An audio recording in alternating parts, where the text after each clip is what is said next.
ito ay rated SPG. Striktong patnubay at gabay ng magulang ang kailangan. Maaaring may masiselang tema, lengguwahe, karahasan, sexual, horror o droga na hindi angkop sa mga bata.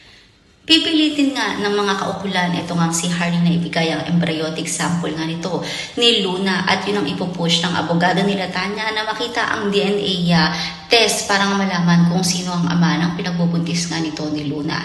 Samantala, mukhang nakakaramdam na ng kakaiba itong si Harry kay Soledad kung kaya't pababantayan nga nito ang bawat kilos. Subalit mukhang mabubulgar na ang tinatago ni Soledad at ni Sasha dahil mahuhuli ni Harry ang kanyang asawa dito nga sa restaurant at maririnig nga si Soledad na nagsabi tungkol nga sa reservation ni Sasha Alquero.